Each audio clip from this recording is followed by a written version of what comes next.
tidak hanya ada di negara-negara Amerika Latin maupun Amerika Utara mengenai pembunuhan kejam yang dilakukan oleh organisasi kriminal semacam kartel. Ternyata guys, negara tetangga kita yaitu Myanmar mengalami kejadian serupa. Bahkan negara Myanmar saat ini bisa saya katakan lebih mencekam dibandingkan dengan Meksiko maupun Brazil yang merupakan sarang kartel. Bahkan dihitung dari bulan Januari hingga saat ini, tercatat yang terjadi di Myanmar sudah memakan ratusan korban jiwa. Dan mirisnya kebanyakan dari korbannya ini merupakan masyarakat sipil.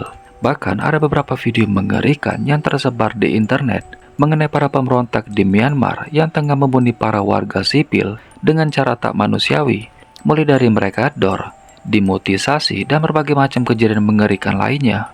Bahkan guys, saya juga sempat melihat beberapa video yang cukup menyedihkan ketika para pemberontak di Myanmar ini membunuh seorang pria malang dengan cara lehernya mereka colok dengan menggunakan pisau dan kemudian mereka mutilasi. Bahkan saat nyawa pria ini sudah di ujung tanduk, para pemberontak ini kemudian menyeret pria tersebut ke hutan dan kelapanya kemudian mereka dor.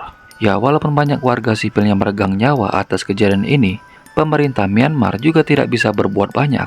Apalagi pemerintahannya juga bahkan terlibat atas hilangnya ratusan nyawa warga sipil setelah mereka melancarkan serangan udara yang dilakukan oleh junta militer terhadap pemberontak yang menewaskan ratusan nyawa. Nah, junta militer sendiri merupakan sebutan dari pemerintahan yang diktator saudara di Myanmar, terjadi akibat tidak puasnya para pemberontak ini atas terpilihnya Aung San sebagai pemimpin tertinggi 3 tahun yang lalu, yang menyebabkan protes massal hampir di semua wilayah. Dan bahkan kelompok pemberontak ini memiliki beberapa kelompok yang tergabung menjadi satu aliansi demi menggulingkan rezim.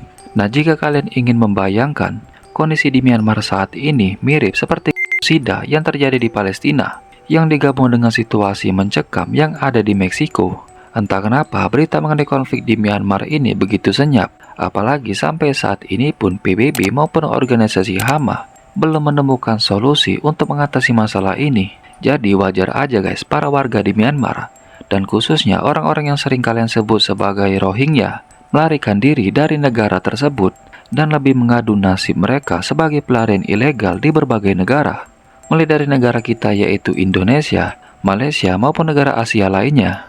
Ya, walaupun terkadang Myanmar ini sering membuat kalian kesal di game seperti Mobile Legends, PUBG maupun game lainnya, ya mau gimana lagi guys, kehidupan mereka saat ini pun dipenuhi oleh perasaan cemas. Jadi itulah alasan kenapa sekarang kita ini jarang menemukan warga Myanmar asli di Mobile Legends maupun PUBG.